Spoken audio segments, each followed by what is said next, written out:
আহ, আমার আগের বিয়ের কথা তুলে আনতেছে। তো এই জিনিসগুলো তো আসলে এগুলা কথার মধ্যে তো পুরোপুরি সত্যতা নাই। তাহলে এই ধরনের কথা বলার এখন মানে কি? হ্যাঁ, অফকোর্স আই ওয়াজ ম্যারিড, আমি বিয়ে করছিলাম, আমার ডিভোর্স হয়েছে। এখন যেমন ইকরা এই দুনিয়াতে নাই, এই কারণে অনেকে বলতেছে না যে আহ মরে যাওয়ার চেয়ে ডিভোর্সি ট্যাগ নিয়ে বেঁচে থাকা ভালো। তাহলে আমার ডিভোর্সি হওয়াটাতে এত ইস্যু কেন? এবং নট অনলি দ্যাট, আমার ফ্যামিলিকে ড্র্যাগ করা হচ্ছে যে আমার আব্বু আম্মুর ডিভোর্স হয়ে গেছে, তারা একসাথে থাকে না। তো এই পুরো টপিক আমার আব্বু আম্মুই বা আসে কোথা থেকে? আচ্ছা, সেটাও আমি বুঝলাম। আমি একটু আড়ালে থাকার কারণ হচ্ছে আমি আসলে আমাকে এত পরিমাণ হ্যারেস করা হচ্ছে আমার সোশ্যাল মিডিয়াতে, আমার ফেসবুকে, আমার মেসেঞ্জারে, আমার ইনস্টাগ্রামে। আমাকে চাচ্ছে তাই আমাকে লাইভ থ্রেট করা হচ্ছে, আমাকে রেপ করবে বলা হচ্ছে। হ্যাঁ, আমি রাস্তায় বের হইলে আমার মারবে বলতেছে। তো যখন একটা মেয়ে এই ধরনের লাইফ থ্রেট পায়, ওই মেয়েটা তো আসলে ওপেনলি আর তখন চলতে পারবে না। তো এই কারণে আমাকে একটু চুপ থাকতে হয়েছে, আমাকে একটু আড়ালে থাকতে হয়েছে। এবং আরেকটা মিসকনসেপশন, অনেকে বলতেছে যে আলভি তার বউকে শেষ দেখা দেখতে আসে না, গার্লফ্রেন্ড নিয়ে নেপালে ঘুমায় আছে। এটা ভুল কথা। আমি দেশে এখন, আমি পুরো টিমের সাথেই বাংলাদেশে চলে আসছি। হ্যাঁ, আমি গতকালকে দেশে চলে আসছি। এবং যেদিন এই ঘটনাটা ঘটে, ওই দিন অ্যাকচুয়ালি টিকেটের জন্য, একটা টিকেটের জন্য হইলেও অনেক, মানে অনেক জায়গায় ফোন দেওয়া হয়েছে। টিকিট পাওয়া যায় নাই প্রথম দিন, এবং পরের দিনের টিকিট করা হয়েছে। আমরা বাকিরা টিমের সবাই বাংলাদেশে ব্যাক করছি। এটা একটা বিষয়। তো আলভি আর আমি একসাথে আসি, এখন নেপালে ঘুমাচ্ছি দুইজন শান্তিতে। এটা এটা খুবই অ্যাবসার্ড কথা, এটা ভুল কথা। এবং আমার বার্থডে এখানে অনেক বড় একটা ইস্যু ক্রিয়েট হয়েছে যে আমার বার্থডে সেলিব্রেট করতে নেপালে গেছে। এখন আমার কথা হচ্ছে, আমার বার্থডে তো ইকার একটা ফ্রেন্ড বলছে যে 2022 থেকে নাকি আলভি আর আমার সম্পর্ক। তো 2022 থেকে এই 2026 পর্যন্ত তো আমার আরো বার্থডে গেছে, আমার তো এখানে আরো বার্থডে গেছে। তো বার্থডে গেছে, ঈদ গেছে, কত অকেশন গেছে, কোন অকেশনে শুটিং এর বাহানা করে যাওয়া হয়েছে।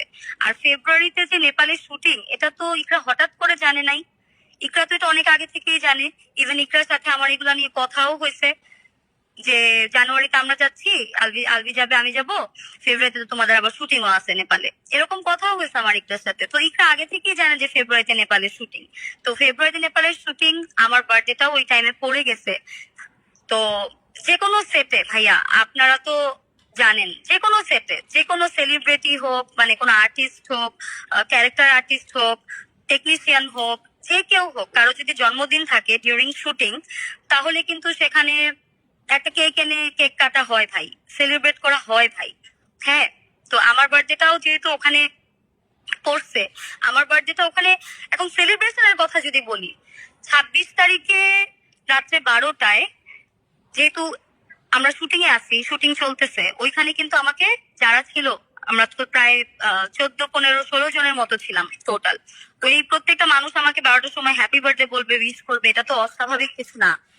তা আমাকে সবাই উইশ করছে, কিন্তু রাতে 12টা কিন্তু ওখানে একটা কেক কেটেও সেলিব্রেট করা হয়নি। তা আমার বার্থডে উদ্দেশ্যেই যদি যাওয়া হয়, তাহলে তো রাত্রে 12টায় ওখানে কেক থাকতো, এই থাকতো, সেই থাকতো, অনেক কিছু থাকতো। ওই ভিডিও আছে যে একটা আমাদের এক অ্যাসিস্ট্যান্ট ডিরেক্টর কাছে একটা চকলেট ছিল, ওই চকলেটটা সামনে রেখে ওই চকলেট আমাকে দিয়ে কাটেছে, কেক নাই দেখে। কারণ ওইখানে এই ধরনের সেলিব্রেশন পসিবল ছিল না। এবং 27 তারিখ ছিল আমার জন্মদিন। 27 তারিখে সকাল থেকে রাত পর্যন্ত আমরা শুটিং করছি। ইভেন আমার ফ্যামিলির সাথে আমার রাতের বেলা একবার ভিডিও কলে কথা হয়েছে, ওরা কলে দেখছে যে শুটিং চলতেছে, আমি এখনো কস্টিউম, আমাদের শুটিং এর কস্টিউমে আমি আছি। তো কোথায় সেলিব্রেশন ভাই? সেলিব্রেশন হলে তো ভাই 27 তারিখে মানে সেলিব্রেশন হইতো। আমরা তো শুটিং করছি ওইখানে, আমার জন্মদিনের দিন আমি শুটিং করছি ওইখানে, আমি ওখানে। এটা নিয়ে আমার কোনো দুঃখ না, ওটা আমার কাজ। বাট যদি বলা হয় যে সেলিব্রেট করা হয়েছে, এই কারণে ইকরা মরে গেছে, আমার বার্থডে সেলিব্রেট করতে গিয়ে ইকরা মরে গেছে, ভাই এই এইটা আমি কিভাবে টলারেট করব? এটা আমি কিভাবে মানবো? এটা তো আমার জন্য কষ্টদায়ক না? এবং শুটিংও শেষ হয়েছে প্রায় রাত্রে 12টার পর, যখন আমার বার্থডে শেষ। এরপরে আমাদের একজন আছে যে কাঠমান্ডুতে ছিল, আমরা কাঠমান্ডু থেকে দূরে শুটিং করতেছিলাম, কাঠমান্ডুতে ছিল। এবং ওখানে আরো অনেক মানুষ ছিল যারা আমাকে ভালোবাসে। তারা কোত্থেকে জানি, নিজেরা সবাই মিলে একটা কেক এনে, পরে আমার বার্থডে শেষ হয়ে যাওয়ার পরে কেক কাটা হয়েছে। তো এই কেক কাটে তো সবার বার্থডেতেই হয়, এটা এটা আমার বার্থডেতে হতে খুব এটা অস্বাভাবিক কিছু না। এবার আসি উইশের বিষয়টাতে। হ্যাঁ, যে আলভির বার্থডেতে আমি উইশ করছি, কেক খাওয়া যাওয়ার ছবি। এখন এই কেক খাওয়া যাওয়ার ছবি এক নায়িকা আরেক নায়ককে কেক খাওয়া দিচ্ছে, বা একটা ডিরেক্টর নায়িকাকে কেক খাওয়াই দিচ্ছে জন্মদিনের দিন। এরকম ছবি কি খালি আলভি আর আমারই আছে ভাই? এরকম তো সবার বার্থডেতেই সেলিব্রেট হয়, সবার বার্থডেতেই ছবি পোস্ট হয়। আলভি কি একমাত্র আমি তিথি নায়িকা আমার আমার জন্মদিনেই খালি পোস্ট করে? আর কোনো নায়িকা, আলভি যাদের যাদের সাথে কাজ করে রেগুলার, যাদের সাথে ওর কাজ হয়, সবার বার্থডেতেই আলভি উইশ করে। আরো অন্যান্য নায়িকাদেরকেও অনেক সুন্দর সুন্দর করে লিখে উইশ করে। এবং ওই উইশের মধ্যে তো কোনো প্রেম, কোনো অন্যরকম কোনো ইঙ্গিত তো এখানে ছিল না। উইশের মধ্যে যেটা লেখা ছিল, কো আর্টিস্ট হিসেবে ও আমাকে ওই জায়গাটাতে অ্যাপ্রিসিয়েট করছে। আর ওর বার্থডেতে আমি জাস্ট ওকে হ্যাপি বার্থডে লিখছি, উইশ করার পর একজন আরেকজনকে থ্যাংক ইউ লিখছি। এগুলার স্ক্রিনশট নিয়ে নিয়ে মানুষজন যেভাবে প্রেজেন্ট করতেছে, এটা তো মানে এটা তো কি বলবো, এটা আমি জানি না এটাকে আমি কি বলবো আসলে। বাট বার্থডে সেলিব্রেশনের কারণে এটা মরে গেছে। আমার বার্থডে যে শুটিং এর মধ্যে পড়তেছে, এটা এটা আগে থেকেই জানে। তাহলে তো ইকরা নেপালে আসার আগে থেকেই আলভির সাথে ঝামেলা করতো, ঝগড়া করতো, তুমি যাইতে পারবা না, তুমি যাবা না, এই জিনিসগুলো হইতো না ভাই। এরকম কিছু তো তখন হয় নাই।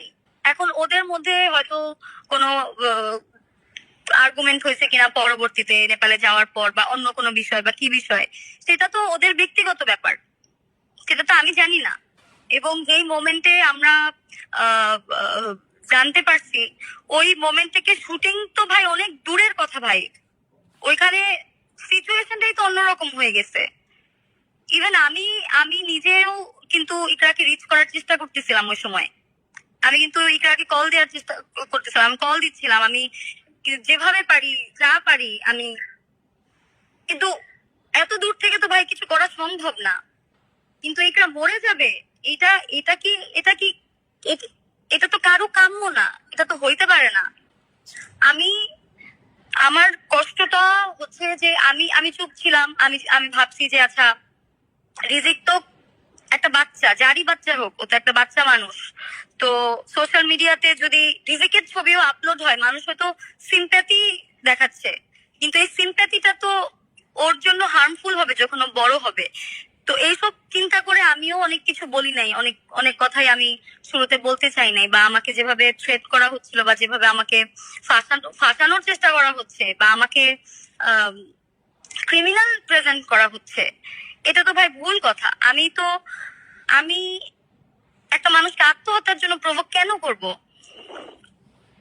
আমি ওকে সবসময় বুঝাইছি, যতটুকু পারছি আমি ওকে বুঝাইছি। ও কিন্তু ওর মানে ফ্যামিলি নিয়েও আমার সাথে কনভারসেশন করছে, ওর অনেক ফ্রেন্ডদেরকে নিয়েও কনভারসেশন করছে। এরকমও হয়েছে যে তিথি তুমি, আমার মনে হয় তুমি আমাকে বুঝবা, এর জন্য আমি তোমার সাথে শেয়ার করি।